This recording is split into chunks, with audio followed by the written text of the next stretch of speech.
or render a verdict. Their job was to ask questions, to give the hot seat its heat. Ticklish questions, embarrassing questions, nosy questions, but not mean or harmful questions.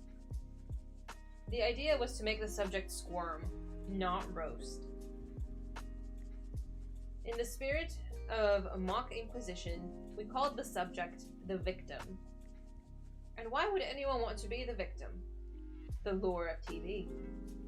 The chance to confess, or lie, before a camera and before peers instead of parents. But I doubted the usual reasons applied to Stargirl. There were 3 cameras. One for the stage, one for the jury, and Chico. Chico was the handheld close-up camera. According to Mr. Robineau, our faculty advisor, a student named Chico once begged him to be a close-up camera kid. Mr. Robineau gave him a tryout, but Chico was so skinny, he practically collapsed under the camera. The job went to someone else, and Chico went to the weight room. By the following year, Chico had muscles, and the camera was like nothing on his shoulder. He got the job, and he was brilliant at it. He gave the camera his own name. "We are one," he said. And when he graduated, his name stayed behind. And from then on, the close-up camera and its operator were a unit, called Chico. The host and the victim were each fitted with thimble-sized clip-on mic. The jury passed around a handheld mic. Opposite the stage was a glassed-in control room, sound insulated from the rest of the studio. That's where I worked, wearing my headset, watching the monitors, directing the shots. I stood at the shoulder of the technical director, or TD. He sat at the rack of buttons, punching up the shots I ordered. Also in the control room were the graphics and audio people. Mr. Robineau was there as faculty overseer, but basically the students worked everything. Kevin's job was to get things started. Intro the victim, ask a few opening questions, stir things up if the jury was slow. Usually the jury was on the ball. Typical questions. Does it bother you that you're so short? Is it true that you like so-and-so? Do you wish you were good-looking? How often do you take a shower? It almost always added up to entertainment. At the end of the half hour, as we cued credits and music, there are always a good feeling in the air. And everyone, victim, jury members, studio crew, mingled and became students again. We filmed the shows after school and then broadcast them that night, prime time, on local cable. About 10,000 homes. Our own surveys said at least 50% of the student body watched any given show. We outdrew most of the hot sitcoms. We were expected to top 90% for the Stargirl show. But I had a secret. I wished no one would watch. In the months since we had scheduled the show, Stargirl's popularity had dropped out of sight. Gone were the ukuleles from the lunchroom. More and more kids saw her cheerleading behavior as undermining the basketball team and its perfect record. I was afraid the booze for her might spread from the court to the studio. I was afraid the show might get ugly. When Stargirl came in that day after school, Kevin gave her the usual briefing while Mr. Robineau and I checked out the equipment. As the jury members straggled in, they were not clowning around or tap dancing on stage as jurors usually did. They went right to their seats. Stargirl was the one tap dancing. And mugging for the cameras with cinnamon, the rat licked her nose. Kevin was cracking up, but the faces of the jurors were grim. One of them was Hillary Kimball. My bad feeling got worse. I retreated to the control room and shut the door. I checked the communications with the cameras. We were ready. Kevin and Stargirl took their seats. I took one last look through the plate glass that separated the set from the control room. For the next half hour, I would see the world through 4 monitors. "Okay, everybody," I announced. "Here we go." I cut the studio mic. I looked over my control room mates. "We all set?" Everyone nodded. Just then, Stargirl lifted one of Cinnamon's front paws and waved it at the control room and said in a squeaky voice, "Hi, Leo." I froze. I came unraveled. I didn't know she knew my name. I just stood there like a dummy. Finally, I wagged my fingers at the rat and mouthed the words, "Hi, Cinnamon," although they couldn't hear me on the other side of the glass. I took a deep breath. Okay, ready music, ready intro. I paused. Music, intro. This was the moment I lived for, launching the show. I was the director, the maestro. I called the shots. On the monitors before me, I watched the program unfold according to my commands.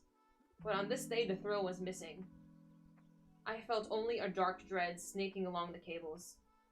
Greetings, and welcome to Hot Seat. Kevin went through the opening spiel. Kevin loved to be on camera. He was ideal for a show like this, which really made good use of his smirky grin and arching, "Did I really hear you say that?" eyebrows. He turned to Stargirl. Then, impromptu, he reached out and stroked the nose of Cinnamon, who was perched on Stargirl's shoulder. "Wanna hold him?" she said. Kevin gave the camera a "should I" look. "Sure," he said. "Ready, Chico? Rat," I said into my headset mic. "Ready" was always first in the command sequence. Chico zoomed in. "Chico." TD punched up Chico. The camera followed Cinnamon from Stargirl's hands to Kevin's. No sooner was the rat in Kevin's lap than it scampered up to his chest and darted between the two buttons in his shirt. Kevin yipped and squirmed. "It scratches!" "He has fingernails," Stargirl said calmly. "He won't hurt you." Chico nailed Cinnamon, poking his head out from between the two buttons. Mr. Robineau stuck a thumbs up in front of my face. Kevin gave the camera his "ain't I something" face. He turned again to Stargirl. "You know, ever since you showed up at school this year, we've been wanting to put you on Hot Seat." Stargirl stared at him. She turned to the live camera. Her eyes were growing wider. Something was happening. And wider. "Chico!" I barked. Chico moved in, crouching, giving it a little upshot. "Terrific. Closer. Closer," I said. Stargirl's wonder-struck eyes practically filled the screen. I checked the long-shot monitor. She was frozen, rigid, as if electrified to the chair. Someone smacked my shoulder. I turned. Mr. Robineau was laughing, saying something. I lifted one earphone. "She's joking," he repeated. And suddenly I saw. She was taking a Hot Seat literally. She was milking it for all it was worth. And judging from the blank stares of Kevin and the jury, Mr. Robineau and I were the only ones who got the joke. Stargirl's hands were rising now from the arms of the Hot Seat. "Ready, one," I called. "One!" Camera one, not there at first, but getting there now. The long shot, nailing her as her hands came off the chair. Fingers spread wide. You could almost see her fingertips smoking. "Hold it," I prayed. "Hold it." As her horrified eyes swung down over the side of the chair, the Hot Seat saw the painted flames. "Yikes!" Her scream bent instrument dials like palms in a hurricane.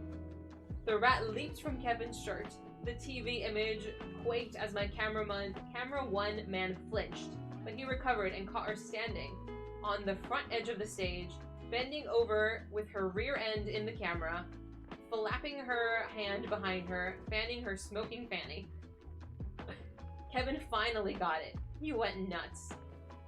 "One, pull back. Get Kevin in it. Ready, one." Kevin was doubling up, tipping out of his chair, on his knees on the stage. His laughter flooded the control room. The rat ran over his hands and hopped down the single step. "The rat!" I yelled. "Two, get the rat!" But Two couldn't get the rat because the rat was nosing around Two's feet, and Two was bolting from his camera. "Chico, rat!" Chico dived. He was flat on the floor, feeding the live screen with a brilliant shot of the rat headed over to the jury. The jury members scrambling, taking off, climbing onto their seats. Forget the readies.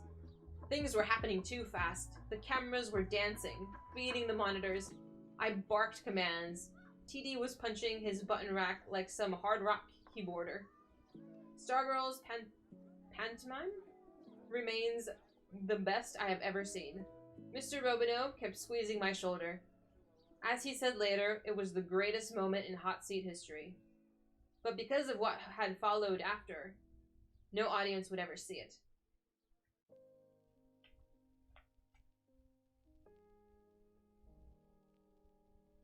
That was chapter 12.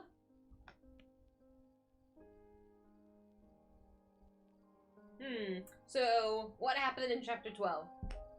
They put her... Well, we learned a little bit about the studio and about the different cameras.